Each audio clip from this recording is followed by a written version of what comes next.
இருக்கக்கூடியவர். அடுத்து காங்கிரஸ் வெற்றி பெற்றால் அவர் தான் பிரைம் மினிஸ்டர் விஷயங்களுக்கு நான் சப்போர்ட் பண்றதுக்காக சொல்றேன் சார். நீங்க மறுக்கிறதுன்றது வேற. இல்ல அது மாறிவிட்டது. அப்படி இருக்கக்கூடிய நபர், அப்படி இருந்த நபர் அப்படி சொல்லுங்க. இந்தியாவில மட்டும் அவர் என்ன இந்தியாவை பத்தி பெருமையா பேசியிருக்காரா இல்ல இந்தியர்களை பத்தி பெருமையா பேசியிருக்காரா? சமீபத்துல கேரளா போனாரு. அங்க இவரே தான் சொன்னாரு, ட்ரோன் அது சீனா ட்ரோன் அது இது அப்படின்னு ஏதோ ஒரு தடவை பேசியிருந்தாரு. எப்படியாவது இந்தியாவை அசிங்கப்படுத்த வேண்டும் அப்படின்ற ஒரே நோக்கத்துடன் தெரிந்து கொண்டிருக்கின்றவர் ராகுல். இப்போ இங்க திமுக டிஎம்சி ஜெயிச்சு வந்துட்டாங்கன்னா அதுக்கப்புறம் நமக்கு காங்கிரஸ்க்கு ஃபியூச்சரே கிடையாதுன்றது அவரை சுற்றி இருக்கவங்களுக்கு தெரிஞ்சு போச்சு. அதனால தான் இதை கட்டம் கட்டணும்னு பார்க்குறாங்க. தாவேகாவோட போனோம் அப்படின்னு சொல்லிட்டு சுருக்கமாக சொல்கிறேன் ராம்சே. இந்த 24 பாராளுமன்ற தேர்தலில் பாஜகவை 5 இடத்துல ஜெயிக்க விட்டாதான் திமுக 26ல் கம்ஃபர்டபுளா அலையன்ஸ் பேச முடியும் அப்படின்னு திருப்பி நான் சொன்னேன். யாரும் கேட்கல. அன்னைக்கு ஒட்டு மொத்தமா ஜெயிச்சாங்க. இன்னைக்கு அலையன்ஸ்ல முட்டி மோதிக்கின்னு அத்தனை கட்சிகளுடைய பிரச்சனையும் ஃபேஸ் பண்ணிட்டு இருக்கிறாங்க. இந்தியாவுக்கும் சீனாவுக்கும் பிரச்சனை நடந்துருக்கு. அப்ப என்ன பிரச்சனை அப்படின்னு நீங்க எதிர்கட்சியை சார்ந்தவர் சொன்னா இங்க ஃபாரின் மினிஸ்டர் கிட்ட கேட்கணும், இல்ல கவர்மெண்ட்ல கேட்கணும், பார்லிமெண்ட்ல கேட்கணும். சண்டை போடுறவங்க கிட்ட போய் கேட்டு வர, அவன் எம்பசியில போயிட்டு அது ஒரு ரகசியமா திருட்டுத்தனமா போய் கேட்டுட்டு வர. அவர் இந்த மாதிரி அந்த விக்டிம்ஸோட இருக்கா மாதிரி ஏதாவது போட்டோ இருந்ததுன்னு சொன்னா எனக்கு காமிங்க. இருந்தாலும் லட்டு மாதிரி கேஸ் ஆச்சு உங்களுக்கு. அதையும் நீங்க அச்சடிச்சு விட்டுட்டு இருக்கலாமே. அதை விட்டுட்டு விளக்கெண்ண மாதிரி பைத்தியக்காரங்க மாதிரி ஏஐ வீடியோல போட்டு சுத்திருந்தாங்க காங்கிரஸ்ல. நான் பண்றது எனக்கு பதவி கொடுக்கல, நான் அப்படிதான் பண்ணிட்டு இருப்பேன். அவருக்கு பதவி இனிமேல் கிடைக்கவே போறது இல்லை, அதுவும் நிச்சயம்.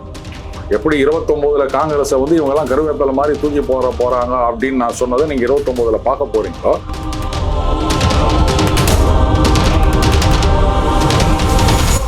ஸ்பெக்ட்ரம் தமிழ் நேயர்களுக்கு வணக்கம். நம்மோடு அரசியல் விமர்சகர் டெய்லி பஞ்ச் அருண் இருக்கிறார். பேசலாம் சார். வணக்கம். வணக்கம் ராம்ஸ். ராகுல் காந்தி அவர்கள் சாவர்கரை பத்தி பேசிய ஒரு விஷயத்துக்காக அவர் மீது பதியப்பட்ட வழக்கு தள்ளுபடி செய்யப்பட்டிருக்கு. பொதுவா வெளிநாடுகள்ல போயிட்டு கிட்டத்தட்ட பிஎம் கேண்டிடேட்டா இருக்கக்கூடியவர், அடுத்து காங்கிரஸ் வெற்றி பெற்றால் அவர் தான் பிரைம் மினிஸ்டர் விஷயங்களுக்கு நான் சப்போர்ட் பண்றதுக்காக சொல்றேன் சார். நீங்க மறுக்கிறதுன்றது வேற. இல்ல அது மாறிவிட்டது. அப்படி இருக்கக்கூடிய நபர், அப்படி இருந்த நபர் அப்படி சொல்லுங்க. இந்தியாவை பத்தி வெளிநாடுகள்ல பேசக்கூடியது இப்ப இந்த சாவர்கர் வழக்கு தள்ளுபடி அப்படிங்கறது நீங்க எப்படி எடுத்துக்கிறீங்க? அந்த வழக்கு ஒரு வித்ரா பண்ணிட்டாரு, அதனால தள்ளுபடி பண்ணிட்டாங்க. மற்றபடி இவரு பல தடவை அவதூறு பேசிட்டு மன்னிப்பு கேட்ட விஷயம்லாம் இருக்குது. ஏன்னா சாவர்கர் மன்னிப்பு கேட்டாருன்னு இங்க ஒரு குரூப் சொல்லிட்டு தெரிவாங்க. அண்ணன் ராகுல் அவர்கள் மன்னிப்பு கேட்டது இவங்க கண்ணுல படாது அப்படின்னு நினைக்கிறேன். அண்ட் சாவர்கர் அவர்கள் எத்தனை வருஷம் அந்த கொடுஞ்சிறையில இருந்தாரு. அதை இவங்க காங்கிரஸ் நேரு காந்தி ஃபேமிலின்னு சொல்றாங்களே. அப்போ இவங்க கொடுஞ்சிறையில் இருந்தார்களா இல்ல வீட்டு காவல்ல இருந்தார்களா, என்ன மாதிரியான சிறையை, அதெல்லாம் யோசிச்சு பார்க்கணும். அதே மாதிரி காங்கிரஸ் தலைவர்கள் அப்படின்னு இன்னைக்கு நாங்க தான் சுதந்திரம் வாங்கி கொடுத்தோம்னு சொன்னாங்களே, அவங்கெல்லாம் அந்த மாதிரி அந்தமான் சிறையில எத்தனை வருஷம் இருந்தாங்க அப்படின்றத நம்ம கணக்கு போட்டு பார்க்கணும். சரி, அது ஹிஸ்டரி, அதை விட்டு தள்ளுங்க. இந்தியாவில மட்டும் அவர் என்ன இந்தியாவை பத்தி பெருமையா பேசியிருக்காரா இல்ல இந்தியர்களை பத்தி பெருமையா பேசியிருக்காரா? சமீபத்துல கேரளா போனாரு. அங்க இவரே தான் சொன்னாரு, ட்ரோன் அது சீனா ட்ரோன் அது இது அப்படின்னு ஏதோ ஒரு தடவை பேசியிருந்தாரு. இங்க போயிட்டு கேட்கிறாரு. அவங்க சொல்றாங்க, இல்ல சார் இதெல்லாம் நாங்களே பண்றோம். அப்படியா? அது என்ன இது என்ன மோட்டார்? 3 வருஷத்துல இதெல்லாம் பெரிய இதுவா வந்துடும் சார். எப்படியாவது இந்தியாவை அசிங்கப்படுத்த வேண்டும் அப்படின்ற ஒரே நோக்கத்துடன் தெரிந்து கொண்டிருக்கின்றவர் ராகுல். பட் அவரை தப்பு சொல்ல முடியாதுங்க. ஏன்னா அந்த இடத்துல எனக்கு ஒரு டவுட் வருது சார். சொல்லுங்க. இந்தியாவை அசிங்கப்படுத்துவதால் காங்கிரஸுக்கு என்ன லாபம்? பிஜேபியோட இவருக்கு சண்டையா இல்ல இந்தியாவோட சண்டையா? இவர் தான் பிஎம் அப்படின்ற பேச்சுக்கள்லாம் வரும்போது இவர் இந்தியாவை அவமானப்படுத்தினாரா, இவர் எந்த நாட்டுக்கு பிஎம் ஆவார்ன்ற பல கேள்விகள் இருக்கு. கரெக்ட். அதுக்குத்தான் நான் ஆரம்பத்திலேயே உங்களை இன்டரப்ட் பண்ணேன். இருந்த பிஎம் கேண்டிடேட்டாக இருந்த காங்கிரஸ் ஜெயிச்சா கூட பிஎம்மா இவர் வரமாட்டாரு. காங்கிரஸ் ஜெயிக்கிறதே விடுங்க, முதல்ல இவர் கேண்டிடேட்டாவே இருக்க மாட்டாருன்னு சொல்றேன். இருந்ததுன்னு பாஸ்ட் டென்ஸ்ல சொல்லினுக்கிறேன் நான். அப்புறம் நீங்க காங்கிரஸ் ஜெயிச்சா இவர் வர மாட்டாரு சொல்றீங்க. சுருக்கமா சொல்றேன் ராம்சே. இந்த 24 பாராளுமன்ற தேர்தலில் பாஜகவை 5 இடத்துல ஜெயிக்க விட்டாதான் திமுக 26ல் கம்ஃபர்டபுளா அலையன்ஸ் பேச முடியும் அப்படின்னு திருப்பி நான் சொன்னேன். யாரும் கேட்கல. அன்னைக்கு ஒட்டு மொத்தமா ஜெயிச்சாங்க. இன்னைக்கு அலையன்ஸ்ல முட்டி மோதிக்கின்னு அத்தனை கட்சிகளுடைய பிரச்சனையும் ஃபேஸ் பண்ணிட்டு இருக்கிறாங்க. அதே மாதிரிதான் இந்த தடவை காங்கிரஸ் வெளில போனா மட்டும்தான் 29ல் அவங்கள கட்சியா மதிச்சு சேர்த்துப்பாங்க நான் சொல்லிட்டு வரேன். 29ல் நீங்க அதை பார்க்க தான் போறீங்க. அப்படியே குப்பையா நம்ம கருவேப்பிலை எல்லாம் சாம்பார்ல இருந்தா அப்படியே தூக்கி போடுறோம் பாருங்க, அந்த மாதிரி தூக்கி போட போறாங்க காங்கிரஸ். அதை நீங்க பார்க்க தான் போறீங்க. சரி, ரைட். எதற்காக திமுக காங்கிரஸ் தூக்கி போட போகுது? ஒட்டுமொத்த எல்லா புள்ளி கூட்டணி கட்சியெல்லாம் தூக்கி அப்படியே ஒழிச்சு கட்ட போறேன். அதுதான் 29 3 வருஷம் தானே, வெயிட் பண்ணி பாருங்க, அப்ப தெரியும் உங்களுக்கு. சரி, இப்ப கேட்டீங்கன்னா எதற்காக அப்படின்னு, அதான் அந்த இருக்கின்ற அப்படின்றது மாதிரி இருந்த அப்படின்னு ஆயிப்போச்சு இல்லையா. அதுதான் நான் முதலே சொன்னேன், அவரை வந்து நான் தப்பு சொல்ல மாட்டேன். ஏன்னா இன்னைக்கு வந்து எல்லாரும் இப்படி என்ன சொல்றாங்க, இவன் வந்து அவனை அஷ்டான் அப்படின்னு சொன்னா, சார் அவன் பசி சார், அதனால அஷ்டான் சார். திருநா அப்படின்னா, சார் அது வந்து அவன் கழுத்துல பலன்னு செயின் போட்டு போயிருந்தான் சார், அது அவன் கண்ணை உறுத்திச்சு சார். நான் சார் எல்லாரும் ஏழையா இருக்கும்போது நீங்க இப்படி ஒரு ஜஸ்டிபிகேஷன் நம்ம சொல்லிட்டு இருக்கோம் இல்லையா. அந்த மாதிரி ராகுல் காந்தி வந்து ஏன் இந்தியர்கள் மீது அவ்வளவு வெறுப்பு கடுப்பு அப்படின்னா, நானும் எத்தனை வருஷமா தாங்க அவங்க கிட்ட கெஞ்சறது, என்ன பிஎம் ஆக்குங்க அப்படின்னு. கட்சியில நான் வந்து கட்சியில தலையெடுக்கலாம் அப்படின்னு பார்த்தா எதிர்கட்சி தலைவர் பதவி கூட யோகியதை இல்லாத மாதிரி அந்த நம்பரே இல்லாம 2014 கட்சி கட்டினீங்க. அதுக்கப்புறம் முக்கி அப்படி 19 வந்தோம். சரி, 24 நான் தான் பிரைம் மினிஸ்டர் அப்படின்னு பார்த்தா கட்சியில அதுக்கும் லாய்க்கு இல்லாம 100 கூட வராம இந்த மாதிரி இது பண்ணி போட்டீங்க. சரி, ரைட்டு, அவங்களும் வந்து மெஜாரிட்டி இல்லையே, கூட்டணி கட்சிகளாவது வருவாங்கன்னு பார்த்தா ஒருத்தரும் என்ன சீந்த மாட்டேங்கிறாங்க. இப்ப என்னடானா காங்கிரஸ் கட்சியிலேயே என்ன சீந்த மாட்டேங்கிறாங்க. நான் வந்து திமுகவை விட்டு வெளில போனோம், நம்ம கொடுத்த ஐடியாவை மாதிரியே தான் அவரும் ஐடியா வச்சுக்கிறார். இப்போ இங்க திமுக டிஎம்சி ஜெயிச்சு வந்துட்டாங்கன்னா அதுக்கப்புறம் நமக்கு காங்கிரஸ்க்கு ஃபியூச்சரே கிடையாதுன்றது அவரை சுத்தி இருக்கவங்களுக்கு தெரிஞ்சு போச்சு. அதனால தான் இதை கட்டம் கட்டணும்னு பாக்குறாங்க, தாவேகாவோட போனோம் அப்படின்னு சொல்லிட்டு.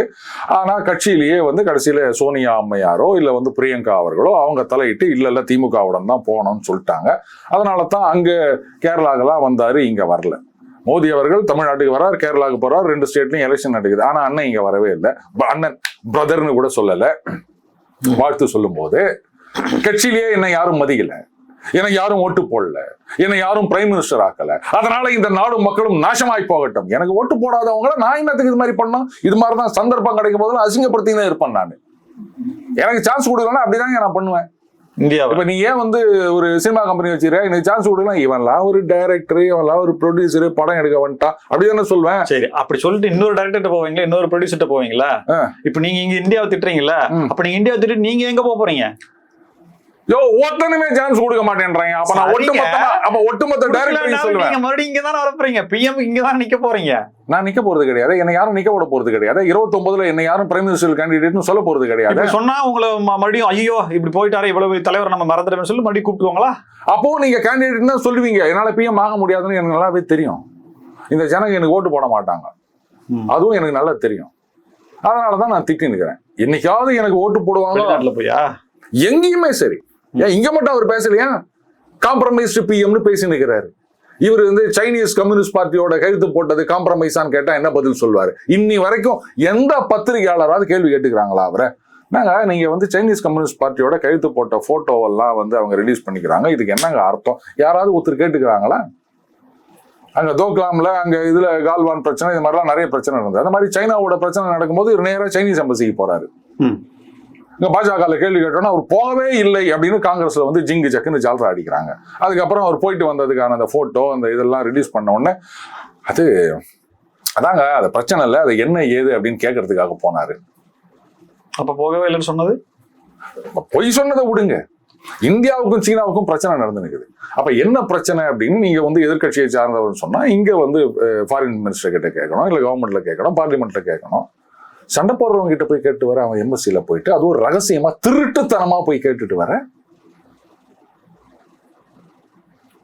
உனக்கும் ஏத்து வீட்டுக்காரனுக்கும் சண்டை, பயங்கர சண்டை ஓடிங்குது. இப்ப உன் புள்ள திருட்டுத்தனமா ஏத்து வீட்டுக்கு போயிட்டு வந்ததுன்னு சொன்னா நீ என்ன பண்ணுவ? ஒரே அற விட மாட்டேன். பிள்ளையாடா நீ எங்கடா வந்து பிறந்த, எனக்கு வந்து வாச்சியாடா கேட்பியா மாட்டியா? இந்த மாதிரி காங்கிரஸ்ல இருக்கவங்களே முதல்ல கேட்டிருக்காங்கல்ல, எப்படிங்க நமக்கும் அவங்களுக்கும் சண்டை நடந்துருக்குது, நீங்க பாட்டுக்கு என்ன ஏது இன்ஃபர்மேஷன் கேட்கறதுக்கு சைனீஸ் எம்பசிக்கு போனேன்றீங்க, அசிங்கமா இல்லையாங்க? இது கேட்டிருக்கணுமா வேணாமா? முட்டு குத்துந்தாங்க, போகவே இல்லைன்னு போய் சொல்லியிருந்தாங்க. அப்புறம் வந்து உண்மை வெளில தெரிஞ்சவொன்னு இன்ஃபர்மேஷன், என்ன இன்ஃபர்மேஷன் நீ அவங்க கிட்ட போய் கேட்க போற? எதிரி என்ன இன்ஃபர்மேஷன் கொடுக்க போறான் அவனுக்கு? இன்ஃபர்மேஷன் கேட்க போனாரா இல்ல கொடுக்க போனாரா? இப்படிப்பட்ட ஒரு ஆளை வந்து நீங்க இந்தியாவை திட்டாருன்னு சொன்ன நான் பண்றது, எனக்கு பதவி கொடுக்கல, நான் அப்படிதான் பண்ணிட்டு இருப்பேன். அவருக்கு பதவி இனிமே கிடைக்கவே போறது இல்லை, அதுவும் நிச்சயம். எப்படி 29 காங்கிரஸை வந்து இவங்க எல்லாம் கருவேப்பிலை மாதிரி தூக்கி போறாங்க அப்படின்னு நான் சொன்னதை நீங்க 29 பார்க்க போறீங்களோ, அதே மாதிரி நீங்க எப்படி இன்னும் ஒரு 50-55 வருஷம் உயிரோடு இருப்பீங்களா ராம்சு?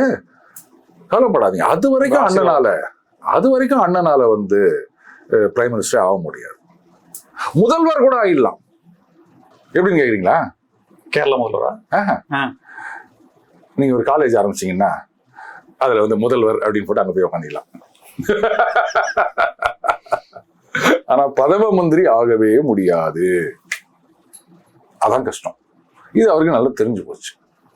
கட்சியிலே யாரும் மதிக்கிறது இல்லை, அவர் சொல்றதை கேட்கறது இல்லை. அப்புறம் தானே இந்த நாட்டு ஜனங்க கேட்க போறாங்க அவர் சொல்றத. அப்ப எனக்கு வெறுப்பு வரத்தானே செய்யுங்க ராம்ஸ். இந்த வெறுப்பின் வெளிப்பாடு தான். என்ன வேற என்ன? பின்ன என்னத்துக்கு அவர் போற இடத்துல எல்லாம் வந்து இது மாதிரி சொல்ற காம்ப்ரமைஸ்டு பிஎம்னா என்ன சொல்றாரு? அது வேற. அது பாருங்க, அந்த பெட்ரோலியம் மினிஸ்டர் அவர் பேர் எப்ஸ்டீன் ஃபைல்ல இருக்குது. சரி, அதுல அவர் என்ன பண்ணிருக்கார்? இது மாதிரி பண்ணார், அது மாதிரி பண்ணார், எங்கேயாவது இருக்குதா? போட்டோ இருக்கு. என்ன போட்டோ இருக்கு? சம்மந்தப்பட்டிருக்காரு அப்படின்ட்டு போட்டோ எடுத்து காமிங்க. போட்டோ இருக்குன்னு சொல்லாதீங்க. அவர் வந்து இந்த மாதிரி அந்த விக்டிம்ஸோட இருக்கா மாதிரி ஏதாவது போட்டோ இருந்ததுன்னு சொன்னா எனக்கு காமிங்க. இருந்தாலும் லட்டு மாதிரி கேஸ் ஆச்சு உங்களுக்கு. அதையும் நீங்க அச்சடிச்சு விட்டுட்டுக்கலாமே. அதை விட்டுட்டு விளக்கெண்ண மாதிரி பைத்தியக்காரங்க மாதிரி ஏஐ வீடியோவில் போட்டு சுத்திருந்தாங்க காங்கிரஸ்ல. அதுக்கப்புறம் அதெல்லாம் வீடியோலாம் எடுத்தாங்க, தெரியும்ல? வெக்கமா இல்ல உங்களுக்கு? சின்ன புள்ளத்தனமா இருக்குது. ட்ரோல் வீடியோ பண்ற மாதிரி ஒரு கட்சியோடைய அதிகாரப்பூர்வ ஹேண்டில் இந்த மாதிரி பண்ணி தெரிஞ்சுன்னுக்கிறீங்க. ஏஐ வீடியோ போட்டுங்க. இந்த மாதிரி மற்றவங்களுக்கு போட தெரியாதா? அவங்கெல்லாம் வந்து அந்த ஏஐ டூல்ஸை காசு கட்டி வாங்க முடியாத? அதாவது பாஜகவை ஆட்சியிலிருந்து அகற்ற முடியாதுன்னு நல்லா தெரிஞ்சு போச்சு ராம்ஸ். அதனால எனக்கு கிடைக்காதது அதை நான் வந்து இப்படிதான் சொல்வேன். அசிங்கப்படுத்திட்டு தான் இருப்பேன் கடைசி வரைக்கும். இதுல இருந்து இந்த மாதிரி அவர் அசிங்கப்படுத்துவதை தவிர்க்க வேண்டும் அப்படின்னா அதுக்கு ஒரே ஒரு வழி இருக்கு. அதையும் நான் இப்ப சொல்லிடுவா. காங்கிரஸ் கட்சி 29க்கு முன்னாடியே அப்படியே துடை தெரியப்பட்டது அப்படின்னு சொன்னா, ஏன்னா 29ல துடை தெரியப்பட போகின்றது. அதுக்கு முன்னாடியே காங்கிரஸ் எல்லாரும் ஒதுக்கிட்டாங்கன்னு சொன்னா அதுக்கப்புறம் இவர் பேச்சை யாருமே கேட்க போறது கிடையாது. அண்ட் ஆஸ் யூஷுவல் இவரும் வந்து அந்த விண்வெளி நாயகனும் அந்த யூடியூப் ஒன்று வீடியோ எல்லாம் போட்டாங்கல்ல, அந்த மாதிரி வீடியோ தான் போட்டுட்டு இருப்பாங்க. அதை காங்கிரஸ் கட்சிக்காரங்க கூட அதுக்கப்புறம் யாருமே பார்க்க மாட்டாங்க. அவ்வளவுதான், அத்தோட முடிஞ்சிரும். அதுதான் ஒரே வழி. நம்ம வந்து விலையில்லா ஆலோசனை பல விஷயங்களை சொல்லிட்டு இருக்கோம். அப்படியே இதுக்கும் சேர்த்து சொல்றேன், எடுத்துக்கலாம். மிக்க நன்றி சார். பல்வேறு தகவலுக்கு நன்றி. நன்றி ராம்ஸ். நேர்களை மீண்டும் சந்திப்போம். இணைந்திருங்கள் ஸ்பெக்ட்ரம் தமிழோட. நன்றி நேர்களே.